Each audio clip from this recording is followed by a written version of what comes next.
It's no secret that we are facing times of uncertainty here in Fort Frances.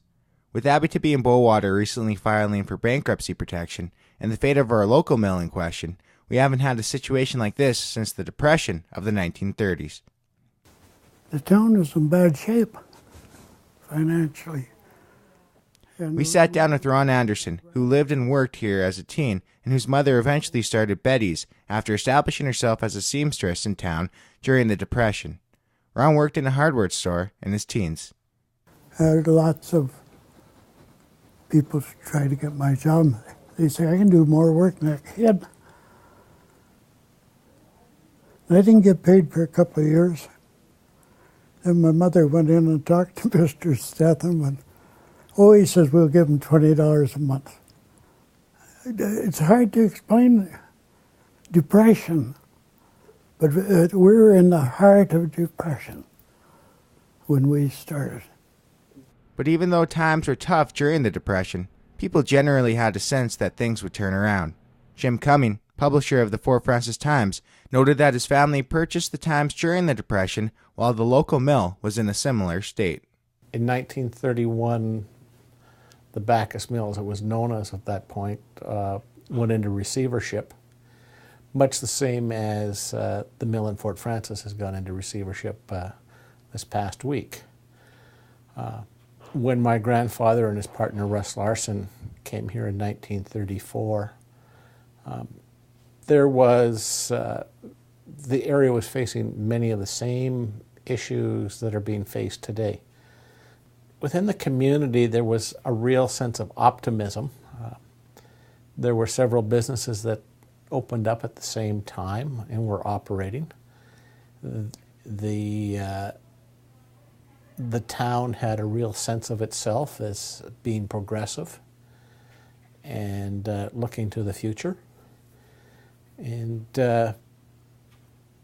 so as bad as it was in the 30s, the town kept an overall sense of confidence in the fact that it was going to be sustained and successful.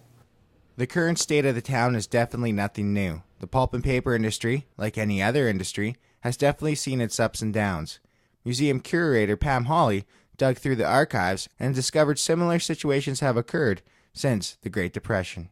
Boise Cascade, which many people will remember and still is the International Falls Mill, but was actually the name of the mill in Fort Frances, it had a 25th year anniversary, and a booklet was prepared, and they talked about the challenges in 1990 facing the paper mill industry and spoke of these peaks and valleys and the concerns.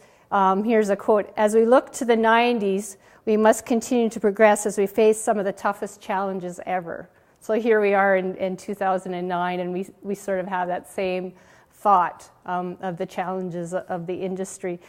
For the Fort Frances Times, changes in industry and economic times have been something they, like many others, have worked with and adapted to throughout history.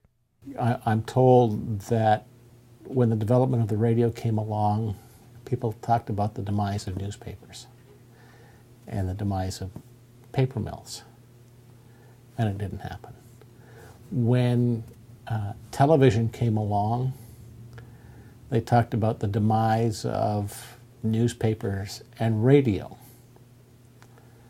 and that didn't happen. In today's world, the internet has come along. It's another method of communications and connecting people. And yes, it is a challenge, and one that newspapers, radio, and television are all having to be forced to evaluate in terms of what they do. Everybody has to understand that history does tend to repeat itself, and it's cyclical, and we have to wait things out, right? So, I think that just the understanding is that these challenges have been faced. And we look at, usually every 20 years, we look at similar things. The customs facility goes on and off the bridge every 25 years if I look at history. So, that's an example of it there.